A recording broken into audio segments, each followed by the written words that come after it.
Андан кийинкиси падыша боло турган адам шайлаганда хуснул баян, айта турган сөзүн эптеп айта ала турган. Өзүнүн пикирин ачык дана билдирет адам болуш керек. Эки сөзүн эптей албаган адам, өзүнүн оозундагы сөзүн шурудай кылып тизе албаган адам сенин ишиңи жыргатып апара албайт деле. Мен сүйлөй албай атам, мен билбей атам, эми өзүңөр каалаганын билип алгыла деп мококтонуп, дутуктанып тура турган болсо болбойт. Ошон үчүн пайгамбар алейхиссалам Курани Каримде Азирети Муса алейхиссалам эмнеде дуа кылган? Вахлул уктата мин лисани яфкаху каули. Менин тилимдеги байланышты түйүндү алып сал о Кудай Таалам. Робби шрах ли садри. Кудай Таала мен жүрөгүм ач. Андан келип туруп вахлул уктата мин лисани, тилимдеги түйүндү алып сал, яфкаху каули, адамдар менин сөзүм түшүнө турган болсун дейт. Падышалык кайсы бир деңгээлде пайгамбарчылыктын бир бөлүгү. Демек падыша боло турган адам, сен шайлай турган адам айта турган пикирин, идеясын, сөзүн сага жөнөкөй, жеткиликтүү, ачык тилде айтып бере ала турган болуш керек. Айта албай турган адам болсо, жок, анда ага кыйын маселе, урматтуу бир тууганым. Мен кийин айта турган болуп кетем, кийин ачылып кетем эмес, бизге ушул ачылганы даяры керек болот, урматтуу бир тууганым. Анткени адамдарга, уга тургандарга түшүнө турган усулда сүйлөш керек. Андан кийинкиси хуснул инсат вал истима. Падыша боло турган адам сенин сөзүңү уга ала турган болуш керек. Сенин сөзүң угуп, толук угуп бүтсө, андан кийин толук түшүнөт. Сен баштаганда бисмилла дегенде эле ар-рахман ар-рахимди өзүм бүтүрүп коем деп укпай турган болсо, ал эртең таптакыр эле сөзүң укпайт. Ошон үчүн сен шайлай турган адам сөз уга ала турган, сөз укканга кудурети бар, ошого сабырдуу адам керек. Анткени сөздү угуу падыша болбогон күндө деле ар бир адамдын улуу адебинин катарына кошулат. Андан кийинки сөз, урматтуу бир тууганым, ан ятажаннаба ал-фухша фил qawl. Падыша боло турган адам өзүнүн сөзүндө фухш деп коет, жаман сөздөрдөн алыс болгон болуш керек. Сөгүнбөгөн болуш керек. Сөгүнгөн эрдик эмес, сөгүнгөн батырлык эмес. Кээ бир өлкөнүн президенти ушундай экен, үч сөзүнүн биринде эле экөөсү сөгүш болот экен, ой азамат ушинтип сөгүнүп башкарат экен, военныйлар ушундай сөгүнмөйүнчө башкарбайт. Болбогон сөз ушунун бардыгы. Ошо сөгүнгөндөр ушуну эмне өздөрүнө шариатташтырып алган эле сөз. Таптакыр туура эмес. Сөгүнө турган, бог ооз болгон, оозу бузук болгон адамдар дагы шайлабаш керек. Андан сырткары мунун сөзүндө гыйбат болбош керек. Падыша боло турган адамдын оозу гыйбаттан таза болуш керек. Гыйбат деген эмне? Гыйбат деген бирөөнүн бир иши бар, айыбы бар, ошол айыбын элге жарыя кыласың. Анын буту аксак, мунун көзү кылыр, ана мунун оозу кыйшык, мунун атасы мындай, апасы мындай деп башка бирөө жөнүндө сүйлөйсүң.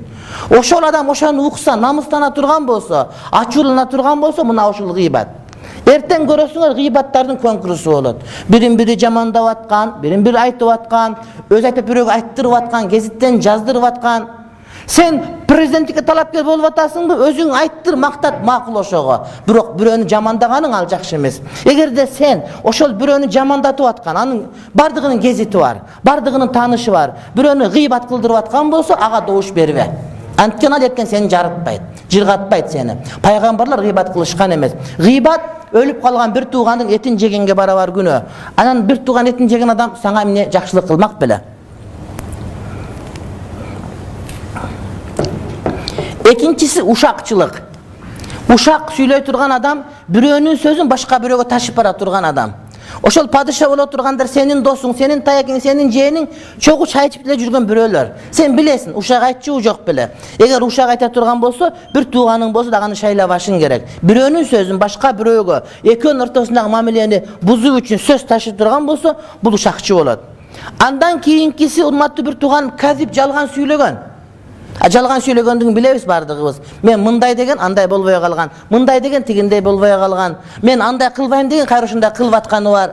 Арак ичпейм да арак ичип атканы бар. Көз ачыктар жөнүндө сүйлөп атканы бар. Башка кылып айтор арам нерселерди кылып жалган сүйлөп аткандар болсо, жалган сүйлөгөнгө добушуңу бербешиң керек. Берсең кыяматта, урматтуу бир тууганым, жооп бересиң. Андан кийинкиси буктан, жок жерден башкага курулай доомат кылгандар болот.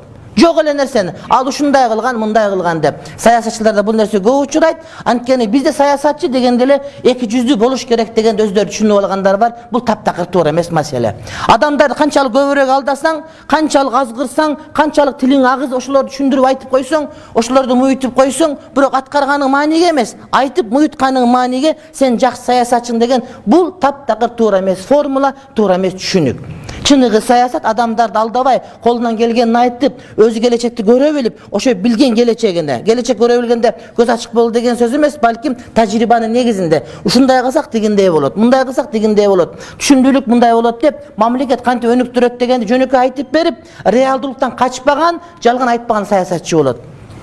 Дүйнөнүн бардык чоң саясатчылары, Вашингтондо айтабызбы, же болбосо бияктагы мисал үчүн жанагы Индиянын жанагы Гандиси болобу мисал үчүн, же болбосо Мухаммед Бахатир болобу, же болбосо ким айтты чоң саясатчылардын бар дүйнөлүк деңгээлдеги. Өлкөсү чындап көтөргөндөр, булар жалган айткан эмес, реалдуулук менен гана элине жаккан адамдар. А биздикилер жалган айтып эптеп азыр кутулуп алсам, башым аман болсун, көчүгүм ичесин деген саясат, бул эч кандай саясат эмес, бул деген алдамчылык, көз боемочулук, бул деген керек чоң маскара поз, урматтуу бир туугандарым. Ошон үчүн доомат кылып, бири-бирине жалгандан айтып, жок нерсени айттырып коюп, кийин ушундай экен, кечирип кой дей турган болсо, ага дагы добуш бербей турган болуш керек. Анткени жалганчылык, ушакчылык, гыйбат, доомат, ушак айткан адамдардын бардыгы адамдардын ишеничин жоготуп коет. Адамдарга ишеничти жоготкон адамдан эч убакта жакшылыкты күтүүнүн өзүнүн кереги жок.